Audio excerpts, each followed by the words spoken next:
ओम शांति। ओम शांति। आज की तारीख है 2 अगस्त 2017। साकार महावाक्य। बाबा कहते मीठे बच्चे, तुम्हें पवित्र रहने का व्रत लेना है, बाकी निर्जल रखने, भूख हड़ताल आदि करने की जरूरत नहीं। पवित्र बनो तो विश्व का मालिक बन जाए। आज का प्रश्न, इस समय दुनिया में सबसे अच्छे कौन है और कैसे? उत्तर, इस दुनिया में इस समय सबसे अच्छे गरीब हैं, क्योंकि गरीबों को ही बाप आकर मिलते हैं। क्योंकि गरीबों को ही बाप आकर मिलते हैं। गरीब निवाज सुना है ना? बाबा गरीब निवाज है। बाबा आया ना गरीबों के लिए, क्योंकि गरीबों को ही बाप आकर मिलते हैं।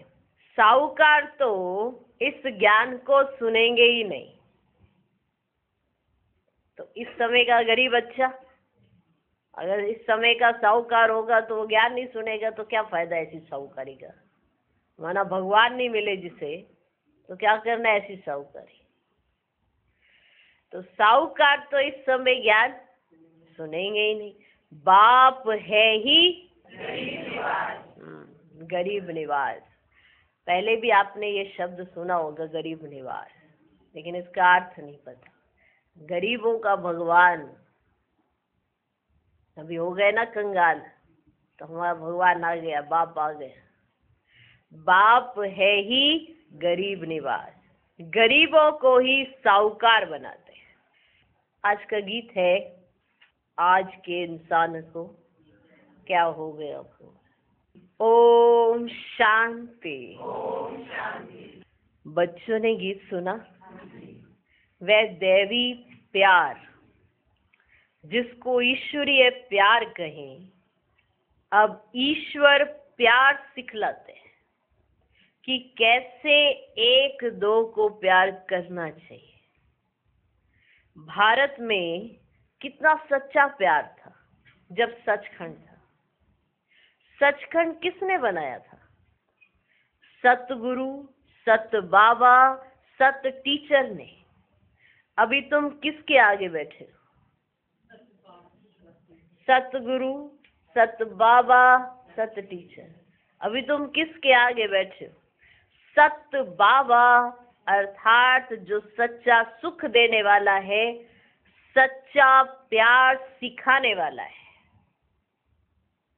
सच्चा प्यार सिखाने वाला है, सच्चा ज्ञान देते हैं, उनके सम्मुख में बैठे। झूठ खंड में तो सब झूठ है। गाया भी जाता है कि सत्य का संग करो। सत्य तो एक ही है, असत्य अनेक है। जो बाप भारत को स्वर्ग बनाते हैं, बेहद का वर्षा देते हैं, तुम उस बेहद बाप के सम्मुख बैठे हो। जैसे गीत सुना ना, ऐसे हालात हैं, ये हैं, सब सुना ना। वो प्यार नहीं रहा, ये भी सुना ना। तो ये प्यार करना शिव बाबा सिखलाते हैं। वो सचखंड की स्थापना फिर से बाबा करने आए हैं। सुना? सब गा तो रहे हैं कि सत्य का संग होना चाहिए, लेकिन सत्य तो एक ही है और असत्य अनेक है। जो बाप भारत को स्वर्ग बनाते हैं, बेहद का वर्षा देते हैं, तुम उस बेहद बाप के सम्मुख बैठे हो, जो फिर से हमको बेहद की बादशाही देने आए। सत बाबा एक ही है, जिसके संग से तुम विश्व के मालिक बनते हो। भक्ति में पहले पहले एक ही शिव बाबा की सच्ची सच्ची भक्ति होती है। उसको ये सच्ची अव्यभिचारी भक्ति कहा जाता है। बाबा बैठ, तुम बच्चों को सारे चक्र का ज्ञान सुनाते हैं। पहले पहले एक शिव बाबा की भक्ति थी, जिसको अव्यभिचारी भक्ति कहते थे। फिर अभी ज्ञान भी तुमको सच्चा सुनाते हैं। झूठी भक्ति से छुड़ाते हैं, झूठी भक्ति से छुड़ाते हैं। सच्चे बाबा द्वारा तुम ज्ञान सुन रहे हो। तुम जानते हो ये सत्य का संग हमको स्वर्ग में ले जाएगा। सच्चे ज्ञान से ही बेड़ा पार होता है, और झूठा ज्ञान सुनाते हैं उससे बेड़ा गर्क होता है, उसको अज्ञान कहा जाता है। सच्चा ज्ञान सिर्फ बाप ही सुनाते हैं। तुम बच्चे सारे चक्र की हिस्ट्री ज्योग्राफी को समझ गए हो, समझ गए? तो ये सच्चा सच्चा बाबा सच्चा सच्चा टीचर है। सतयुग में भी सच्चा बाप कहेंगे, क्योंकि वह झूठ होता ही नहीं। ईश्वर को सर्वव्यापी नहीं कहते। झूठ तो तब शुरू होता है जब झूठ बनाने वाले 5 विकार आते हैं। तो गीत सुना ना, ऐसा हो गया, ऐसा हो गया, ये हुआ कैसे? वो तो बाबा ही समझा रहे हैं ना, सारी हिस्ट्री ज्योग्राफी समझा रहे हैं। ये झूठ बनाने वाले जब 5 विकार आते हैं ना, तो झूठ खंड हो जाता है, और जब सच्चा बाबा आते हैं तो सचखंड की स्थापना होती है। अभी तुम बच्चों की बुद्धि में है कि हम बेहद के निराकार बाप के सम्मुख बैठे हैं, ठीक? ऐसा ही है ना कि हम बेहद के निराकार बाप के सम्मुख बैठे हैं। ये बाबा भी कहते हैं, ये बाबा भी कहते हैं कि हम उस बाबा के सम्मुख बैठे हैं। किसने कहा? ब्रह्मा बाबा ने। ये बाबा भी कहते हैं कि हम उस बाबा के सम्मुख बैठे हैं। उनको याद करता हूँ, घड़ी घड़ी याद करता हूँ। बाबा का बच्चा हूँ ना, बाबा का बच्चा हूँ ना, इसे घड़ी घड़ी याद करता हूँ। तुमको तो इस साकार को छोड़ उनको याद करना है। हमारे लिए तो एक ही बाबा है, तुम्हारे लिए थोड़ी अटक पड़ती है, तुम्हारे लिए थोड़ी अटक पड़ती है। मुझे क्यों अटक पड़ेगी? मुझे क्यों अटक पड़ेगी? तुम्हारी नजर इस पर जाती है, मेरी नजर किस पर जाएगी? मेरी नजर किस पर जाएगी? मेरा तो डायरेक्ट शिव बाबा से कनेक्शन हो गया। किसने कहा ये सब? ब्रह्मा बाबा। मेरा तो डायरेक्ट शिव बाबा से कनेक्शन हो गया। तुमको शिव बाबा को याद करना पड़ता है, इस साकार को क्रॉस करना पड़ता है कि ये याद ना पड़े। मेरे लिए तो एक शिव बाबा ही है। तुम्हारे सामने 2 बैठे हैं, हमारे सामने तो सिर्फ एक ही है। सुना बाबा की बात? सुनी? बाबा अपनी बात बताए। मेरे सामने तो एक ही है, तुम्हारे सामने 2 बैठे हैं। अटक पड़ेगी, तुमको पड़ेगी, मुझको क्यों अटक पड़ेगी? हमारे सामने तो सिर्फ एक ही है। मैं उनका बच्चा हूँ, फिर भी निरंतर याद नहीं कर सकता हूँ, क्योंकि बाबा कहते हैं तुम कर्म योगी हो। क्योंकि बाबा कहते हैं तुम कर्म योगी हो। तुम्हारी बुद्धि में सारा चक्र फिरता रहता है। सतयुग त्रेता में इतने जन्म पास किए, फिर इतने जन्म लेते लेते 84 जन्मों का चक्र पूरा किया, हिसाब है ना। अब कलयुग का अंत आ गया है, फिर आगे नया चक्र फिरेगा। हिस्ट्री ज्योग्राफी फिर से रिपीट होती है। सतयुग में कौन थे, कहाँ पर राज्य करते थे, ये अभी तुम बच्चे जानते हो कि सारी विश्व पर देवता ही राज्य करते थे। जानते हो ना ये बात? जानते हो ना? अभी तो कहेंगे तुम हमारी हद में नहीं आओ, हमारा पानी ना लो, ऐसे कहेंगे ना। हमारी हद में नहीं आना, हमारा पानी नहीं लेना, ऐसे कहते हैं। बाबा तो बेहद का मालिक है। बाबा कहते हैं मुझे याद करो। ये बाबा नहीं कहते। इन द्वारा निराकार बाबा तुम आत्माओं को कहते हैं मुझे याद करो, तो तुम कभी रोगी व बीमार नहीं होंगे। तुम कभी रोगी व बीमार ही नहीं होंगे अगर शिव बाबा को याद करेंगे। यहाँ तो बाप बच्चों को पैदा कर बड़ा करते हैं, फिर अचानक अगर वे मर जाते हैं, माना शरीर छोड़ देते हैं, तो सब कितने दुखी हो पड़ते हैं। फिर तो शरीर निर्वाह खुद ही सर्विस करनी पड़े, फिर तो खुद ही सर्विस करनी पड़े ना शरीर निर्वाह। यह तो है ही। देखो बच्चे, दुख दाम बाप तो तुम्हें कोई तकलीफ नहीं देते हैं, सिर्फ कहते हैं मुझे याद करो तो विक्रम विनाश हो जाएंगे। बाप और वर्षे को याद करो। बच्चा जानता है कि बाप से हमको वर्षा मिलना है, तो भी अपना धंधा दौरी जरूर सीखते हैं। ऐसा होता है ना। मालूम है बाबा की मतलब जो लौकिक पिता उसकी जायदाद मिलेगी, फिर भी अपना धंधा दौरी तो जरूर सीखते हैं। वर्षे के लिए बैठ तो नहीं जाएंगे ना। अब बाप कहेगा मेरी जायदाद जो है तुम्हारी है, फिर भी बच्चा क्या करेगा, अपना धंधा थोड़ी तो सीखेगा ना। अब वर्षे के लिए बैठ तो नहीं जाएंगे।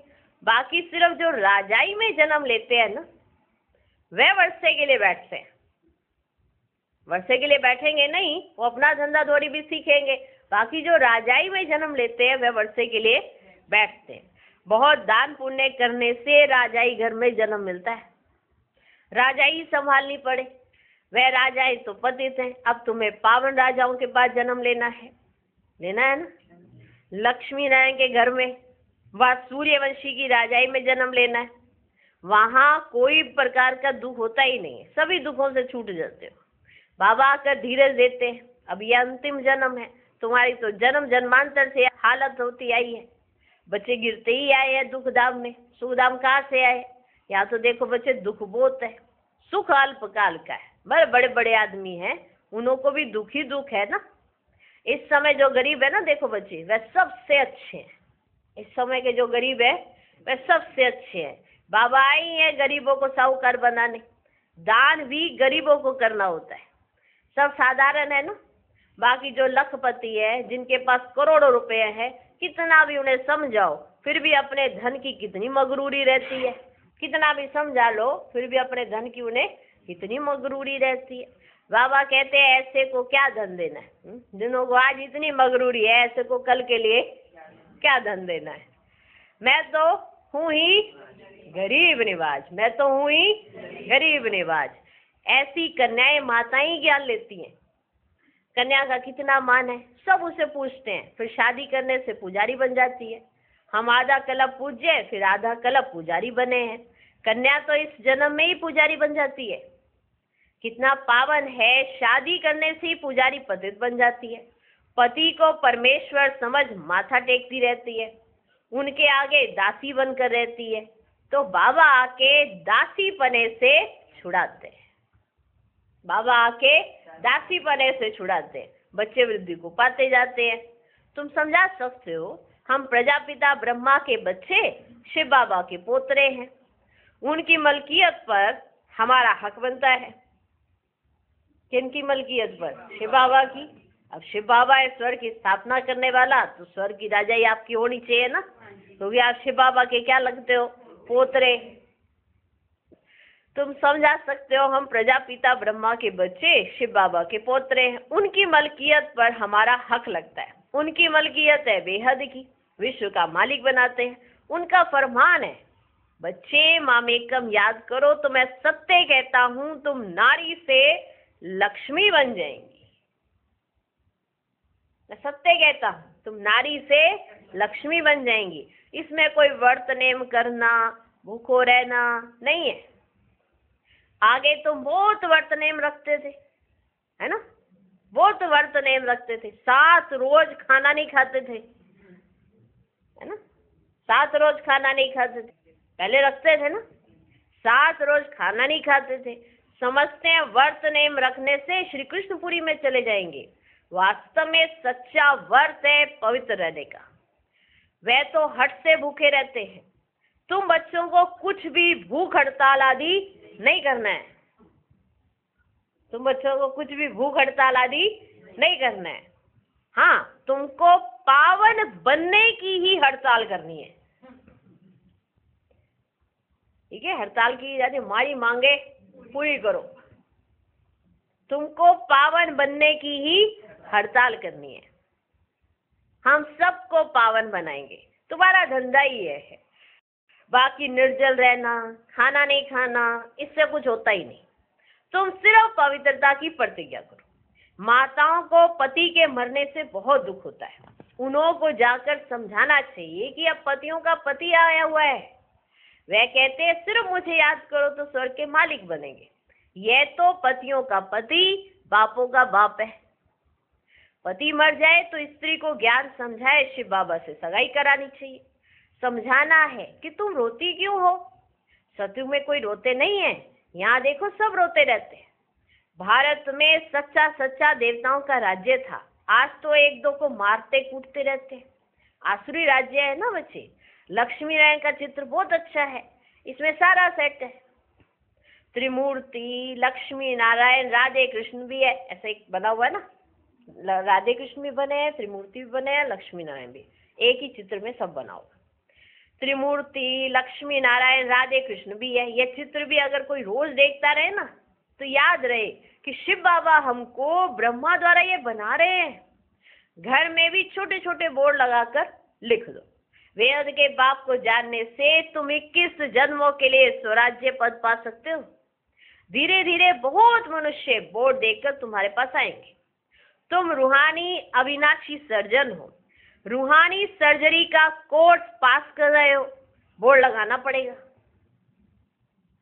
रूहानी सर्जरी का कोर्स पास कर रहे हो, बोर्ड लगाना पड़ेगा। बोलो, इस बाप को याद करने से तुमको बेहद की बादशाही मिलेगी। बाबा ने प्रश्न बहुत अच्छे लिखे हैं। बाबा के कितने रूहानी बच्चे हैं? कितने रूहानी बच्चे हैं? बाल बछड़े वाला है ना, बाल बछड़े वाला है ना, इसमें भाई बहन दोनों आ जाते हैं। बाबा के पास आते हैं तो समझाता हूँ कितने बीके हैं, कितना बछड़े वाला हूँ। तुम्हारे तो करके 1-2 बच्चे होंगे, और परिवार में कितने सदस्य होंगे? चलो 10, 12, 20, 25 कितने होंगे? बाबा के कितने हैं? संभाल कर रहे कि नहीं कर रहे बाबा? ऐसे गली में तो नहीं रुल रहे? चलो कितना बछड़े वाला हूँ ना, संभाल करता हूँ कि नहीं करता हूँ? कितना बछड़े वाला हूँ। बच्चे वृद्धि को पाते जाते हैं। तुम समझा सकते हो, हम भाई बहन है, विकार की दृष्टि जा नहीं सकती है। बाप कहते देह सही, देह का झूठा संबंध छोड़, मुझे याद करो तो तुम पावन बन जाएंगे। तुम अंजाम भी करते आए हो, मेरा तो एक शिव बाबा, दूसरा ना कोई। बुढ़िया भी है, 2 अक्षर याद कर लेना तो बहुत कल्याण कर सकते हैं, बहुत कल्याण हो सकता है। हमने 84 जन्म लिए हैं, अभी हम ब्राह्मण बने हैं, फिर देवता, क्षत्रिय, वैश्य, शूद्र बनेंगे। ब्राह्मण जरूर बनना है, और बनेंगे भी जरूर कल्प पहले मुआफिक, ढेर के ढेर बनेंगे। अभी ब्राह्मण बच्चे जो विलायत आदि तरफ है ना, वह भी निकल आएंगे। याद तो करते रहते हैं। बाबा कहते हैं अपने कुटुंब परिवार में रहते अपने को आत्मा समझो। इसे कुटुंब परिवार को छोड़ के भाग के आने की तो जरूरत नहीं है, उसमें रहते ही अपने आप को क्या समझो? आत्मा समझो। शिव बाबा का पोतरा अपने को समझो। चलो, अपने को आत्मा समझो, शिव बाबा का पोतरा अपने को समझो। हम ब्राह्मण से देवता बनेंगे, कलयुग में मनुष्य हैं, सतयुग में बनेंगे देवता हैं। कलयुग में सब आसुरी मनुष्य हैं। अभी तुम दैवी संप्रदाय के बन रहे हो, ये बाप ही बतलाते हैं, दूसरा कोई बता ना सके। इन वर्णों को भी कोई जानते ही नहीं है, तो ब्राह्मण ही नॉलेज समझा सकते हो। जब तक कोई तुम बी के द्वारा ज्ञान ना लेवे तब तक तो समझ ही नहीं सकते। जब तक कोई तुम बी के द्वारा ज्ञान ना लेवे तब तक कुछ भी समझ ही नहीं सकते। तुम ही दे सकते हो। इसमें दिल बड़ी साफ चाहिए, सच्ची दिल से सच्चे बाप की सेवा में लग जाना चाहिए। देखो, दिल से कोई भी कार्य करोगे ना तो बाबा बहुत खुश होता है, ऐसी बात नहीं है। आप कुछ भी सच्चे दिल से करो, आपको ना मिले वो चीजों पर बाबा का प्यार, ऐसा हो ही नहीं सकता। तो सच्ची दिल से सच्चे बाप की सेवा में लग जाना चाहिए, हो भी होनी चाहिए। हमारा काम है समझाना, हमारा काम है समझाना। ये भी जानते हो 108 से माथा मारेंगे, ये भी जानते हो कि 108 से माथा मारेंगे तो कहीं एक की बुद्धि में बैठेगा। सोचो, 108 से माथा मारेंगे तो कहीं जाके एक की बुद्धि में बैठेगा। 1-2 निकल आएंगे जो कल पहले निकले होंगे। बीके बना होगा वही आएगा।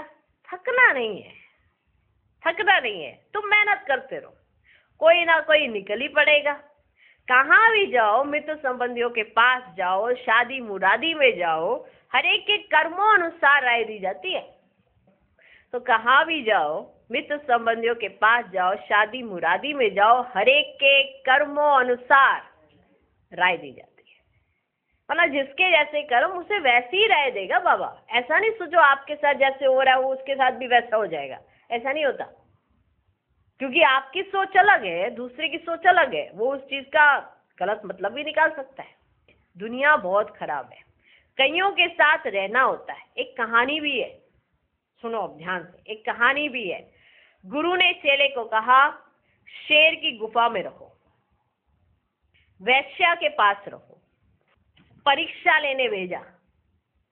माना पहले गुरु ऐसे अपने शिष्यों की परीक्षा लेते थे। वो ये नहीं देखते कि ये मतलब कि ये कहना किस तरह से, वो ये देखा जाता था कि इसकी धारणाएं जो गुरु ने कराई हैं और अगर ऐसे स्थान पर इसको भेज दिया जाए तो क्या इसकी धारणाएं वैसी ही रहती हैं या अपनी धारणाएं तोड़ देता है। तो गुरु ऐसे परीक्षा लेते थे। सुना? तो गुरु ने चेले से कहा शेर के पास रहो, वैश्या के पास रहो, परीक्षा लेने के लिए। वास्तव में वह कोई परीक्षा नहीं, यह तुम बच्चों के लिए है, यह तुम बच्चों के लिए। तुमको शेर के पास तो नहीं भेजेंगे। बाप तो समझाते हैं, कोई भी हो उन्हों को बाप का परिचय दो, कोई कैसा भी हो उन्हों को बाप का परिचय दो। दिन प्रतिदिन बुद्धि का ताला खुलता जाएगा। झाड़ बढ़ना तो है ना, तब तो विनाश भी शुरू हो, इनसे पहले विनाश तो हो ना सके। यहाँ तो राजधानी स्थापित हो रही है। बाप तो कहते हैं सिर्फ मुझे याद करो। अच्छा, मीठे मीठे सिकिलधे बच्चों प्रति माता पिता बाप दादा का याद प्यार और गुड मॉर्निंग। रूहानी बाप की रूहानी बच्चों को नमस्ते। हम रूहानी बच्चों की भी रूहानी बाप को नमस्ते नमस्ते नमस्ते। Good morning good morning good morning. धारणा के लिए मुख्य सार, पहला पॉइंट, नॉलेज को धारण करने के लिए दिल बड़ी साफ रखनी है। सच्ची दिल से बाप की सेवा में लगना है, सेवा में कभी भी थकना नहीं है। दूसरा पॉइंट, वायदा करना है मेरा तो एक शिव बाबा दूसरा ना कोई। देह सही दे के सब झूठे संबंध छोड़ एक के साथ सर्व संबंध जोड़ना है। गरीबों को ज्ञान धन का दान देना है। आज का वरदान, कंट्रोलिंग पावर द्वारा रोंग को राइट में परिवर्तन करने वाले श्रेष्ठ पुरुषार्थी भव। श्रेष्ठ पुरुषार्थी वह है जो सेकंड में कंट्रोलिंग पावर द्वारा रोंग को राइट में परिवर्तन कर दे। ऐसे नहीं व्यर्थ को कंट्रोल तो करना चाहते हैं, समझते भी हैं कि ये रोंग है, लेकिन आधा घंटा तक वही चलता रहे। इसे कहेंगे थोड़ा थोड़ा अधीन और थोड़ा थोड़ा अधिकारी। जब समझते हो कि यह सत्य नहीं है और यथार्थ व व्यर्थ है तो उसी समय ब्रेक लगा देना, यही श्रेष्ठ पुरुषार्थ है। कंट्रोलिंग पावर का अर्थ यह नहीं है कि ब्रेक लगाओ यहाँ और लगे वहां। आज का स्लोगन, अपने स्वभाव को सरल बना दो तो समय व्यर्थ नहीं जाएगा। ओम शांति।